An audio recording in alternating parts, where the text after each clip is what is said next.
welcome to my channel. So in this video, I will guide you on how to register to SPAS. Kung saan po yung ibang location po or place, yung gamit po kasi nila ay SPAS, yung iba naman ay Trace App. Kasi yung SPAS registration, hindi ko po nasama sa nauna kong video na about travel requirements kasi hahaba na po masyadong yung ating video. Pero nailagay ko po yun sa description box, yung link. So ngayon, gagawin po natin ang SPAS registration. So in your browser, i-type nyo lang po yung SPAS. So S-PAS. Enter. So ito po siya.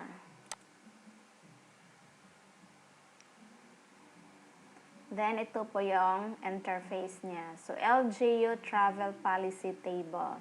So, please check status of your destination. So, nakalagay po dito, restricted, unrestricted. Pag restricted po yung location mo, yung place mo, needs Travel Coordination Permit or your TCP. Unrestricted is no need of Travel Coordination Permit. No need na po nun. Unrestricted but passing through restricted. So, need travel pass-through permit or your TPP. May dalawang term pala sila. TCP and TPP. Okay. So, again, yung restricted, kailangan po ng coordination permit. Travel coordination permit. Yung unrestricted, no need of travel coordination permit. So, hindi na po kailangan. Pero, unrestricted ka, pero dadaan ka sa restricted, kailangan mo ng travel pass-through permit or your TPP. Notice, for travelers going to destinations that are currently not using SPAS, please coordinate directly with your destination LGU. So, ito. Kasi yung iba, ang gamit nila Trace App. So, kailangan pag ganyan, Trace App. So, kailangan ikaw mismo makipag-coordinate ka doon sa destination LGU mo. Kasi baka doon sa pupuntahan mo ay mahingin sila na requirements galing sa iyo. Ganon po yun. Yung nangyari sa akin, ganon eh. Dipolog to Manila. Pero yung punta ko sa Nueva Ecija.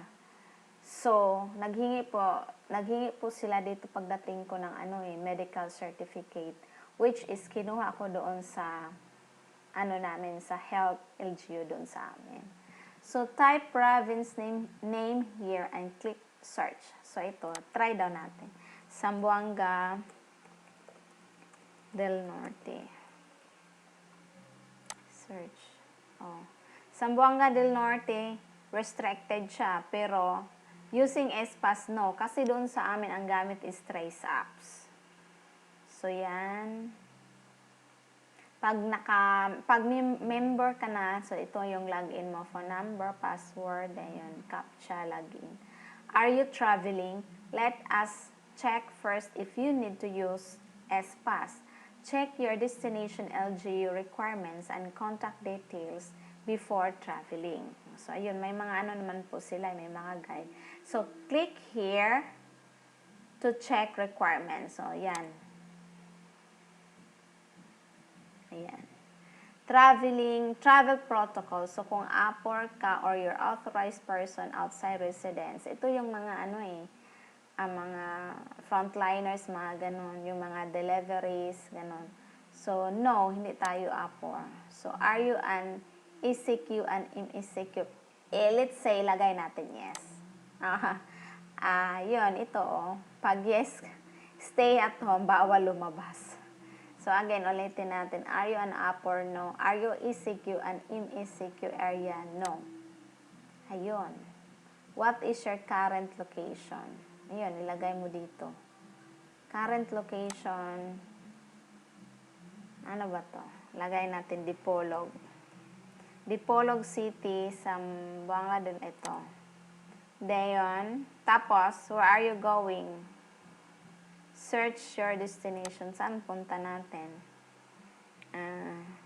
Manila. Unrestricted. City of Manila, unrestricted. Destination LGU, Destination LGU requirements. You may generate a travel pass-through permit. Register to generate travel pass-through permit. So, dito may nakalagay pala dito eh. Plus, check the requirements of yun nga ang importante. Pag nagbiyahe po kayo, kailangan po talaga magtanong po kayo sa requirements ng inyong destination LGU. Yun. So, kung gusto ka mag-generate ng travel pass-through permit, so, kailangan kang mag-create account.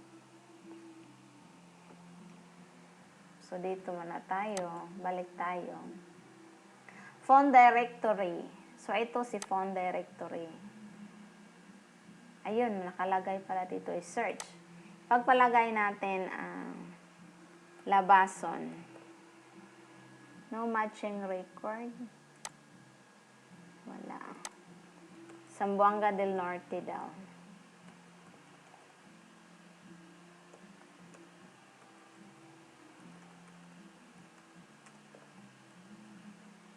Ito. Dapitan, Zamboanga del Norte. Dipolog, yan ang lumalabas. La Libertad. Liloy. Walang labason. Yan. So, i-enter nyo lang yung ano nyo dito. Kung may hanapin po kayo, baka may makuha kayo mga information. Tapos, itatanong nyo kung saan nga pwede po kayong magtanong sa travel requirements ninyo. Ayan, may Eva B. Buktuan. Yan, may nakalagay na mga contact number at contact person. Yan sila. So, magamit nyo ito kung may gusto kayong hanapin na mga contacts. Next is watch tutorial. Ito English to eh. So, ang gagawin natin, close muna natin yan. So, dito tayo, create an account. So, create your personal SPAS account using your phone number and get your own QR code. Ito, ano to isa? Activate account. Activate your account if you have registered online. This will require your QR code. So, dito lang tayo. Member registration. Mobile phone number. So, lagay mo lang. Confirm. Next. Kailangan kang gumawa ng password. So, password. Gawa natin ang password.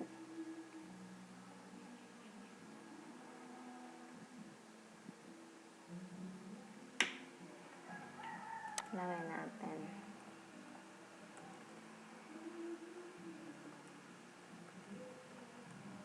Confirm. Tapos, personal details nyo. Lagay nyo lang mga pangalan nyo.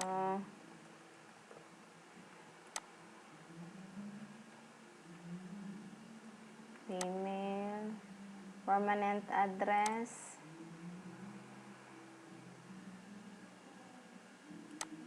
May mga region, dapitan. House number. House number, ilagay nyo. Then, email address. Kung wala kang email address, try daw natin, wag natin lagyan ng email address. Age, 42.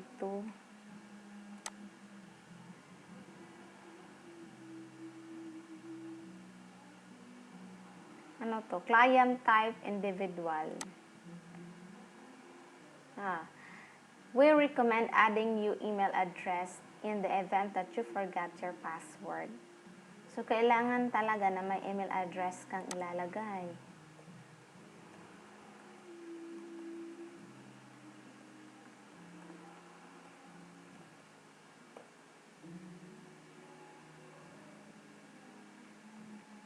And then, submit. Ayun. Review your information. Yan. CAPTCHA. Ito. Please click each image containing truck. Saan si truck? Ano to? Verify. So, confirm.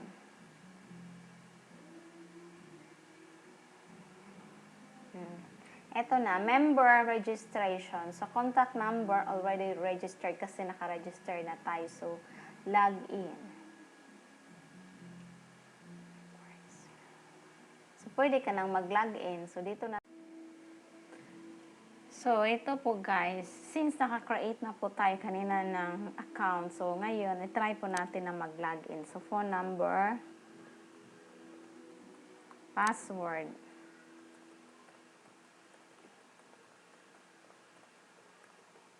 then I am human. Please click each image containing a vote.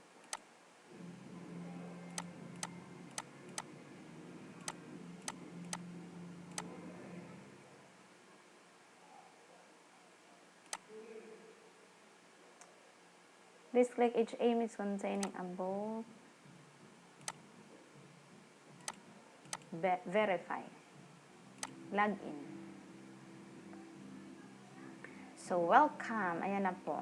So, if you are traveling, generate your documents using the link. Are you traveling? So, dito po na link. Are you traveling? Then, you can check your submitted application dito po sa My Application. So, are you traveling? Try natin.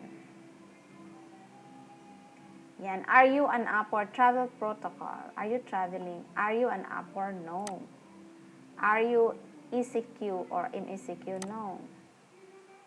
Location, your current location, let's say Zamboanga. Zamboanga, Dipolog. Where are you going? Manila. City of Manila, unrestricted. So, yan. Destination, LG requirements. You may generate a travel pass-through permit. So, ito. Generate travel. So, i-try natin tong generate travel pass-through permit. Pero doon sa amin is, ang gamit po talaga is Trace Apps. So, ito, may nakalagay na generate travel pass-through permit. So, i-try natin. Yan. Type of traveler. So, type of travel, Filipino, students, local, tourist, for individuals. Ayan po. So, i-try natin na returning residents. Wala naman. Please specify. Okay lang yan. Kaya na automatic na po yung mag-fill in yung ating details, yung na-fill up natin kanina. Ayan po. And then, departure, July 25, let's say. Arrival, 25 kasi mag-aeroplano daw tayo. And then, origin, Region 9, Zamboanga. Ito na po, automatic na din na naka-fill in na. Zamboanga del Norte Province, Dipolog City, Municipality. So, lagay natin yung address.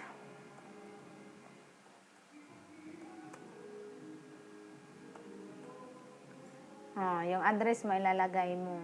Origin, yung origin mo na address. Dito, destination LGU. So, kasing sabi ko kanina, yung punta natin is Manila. So, ayan, NCR, City of Manila, City of Manila. So, anong barangay sa Manila? Sa Manila. So, pagpalagay natin, Barangay Sampaloc. Makati. Ayun. Tapos, mode of transportation by air kasi nag-aeroplano tayo. So, additional travel details. So, kung car, plate number. Tapos, trip, flight number. So, airplane tayo. So, flight number lagay natin. 2555. Type, private, public, or government. So, public kasi passenger. And then, yung ID mo, government ID. Pagpalagay natin na TIN. And then, number 1, 2, 3, 4, 5, 6, 7, 8, 9. Yan, let's say, then photo. Kailangan kang mag-submit ng iyong photo ng inyong ID. And then, I am human, CAPTCHA. Please click each image containing a motorcycle. Motorcycle. motorcycle, then verify. Submit. Ayan. S-Pass, Safe, Swift, and Smart Passage. Status, approve. Form type, travel passport permit. Ayan na po. Ito po yung details, no?